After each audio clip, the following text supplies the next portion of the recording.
मुलचेरा तालुक्यातील विवेकानंदपूर येथील तालुका क्रीडा संकुल येथे स्वामी विवेकानंद फुटबॉल कमिटीतर्फे गेल्या 7 दिवसापासून फुटबॉल मॅच सुरू आहे। मोठ्या संख्येने फुटबॉल स्पर्धकांनी यावेळी हजेरी लावली होती। यावेळी फुटबॉल प्रेमींनी क्रीडा संकुल तुडुंब भरून होतं।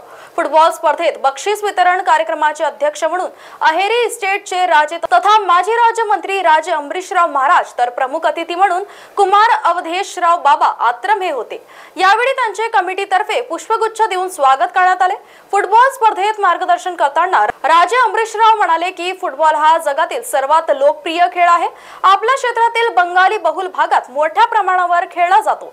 या मैदानाच्या माध्यमातून उत्कृष्ट दर्जाचे उत्तम खेळाडू घडतील, आपल्या क्षेत्राचा नावलौकिक वाढेल, तसेच या फुटबॉलच्या स्पर्धेतून आंतरराष्ट्रीय खेळाडू निर्माण व्हावे असे त्यांनी मत व्यक्त केले।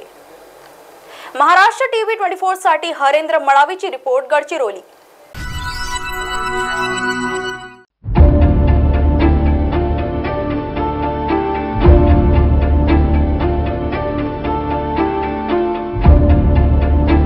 जलविद्युत निर्मितीसाठी पंप स्टोरेज धाटणीच्या प्रकल्पासाठी महाराष्ट्र शासन आणि NTPC, Welspun new energy, NHPC, renew hydro power, THDC India, Torrent power, Adani green energy या कंपन्यांशी महायुती सरकारने नुकतंच सामंजस्य करार केला।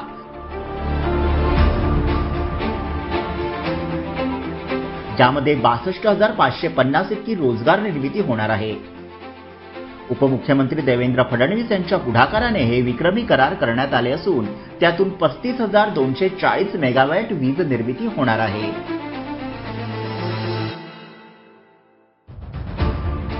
राज्यातील या प्रकल्पांमध्ये सुमारे 1,88,750 कोटी रुपयांची गुंतवणूक तर राज्यात 2030 पर्यंत 50% वीज निर्मिती ही नैसर्गिक ऊर्जा स्रोतांमधून होणार आहे। या करारामुळे शाश्वत वीज निर्मिती आणि अर्थव्यवस्था वाढीस मोठा हातभार लागणार आहे।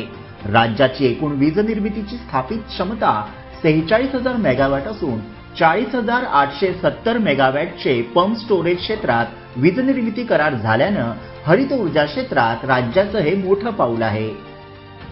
राज्यात सौर ऊर्जा निर्मितीतही लक्षणीय वाढ करण्यात येत आहे।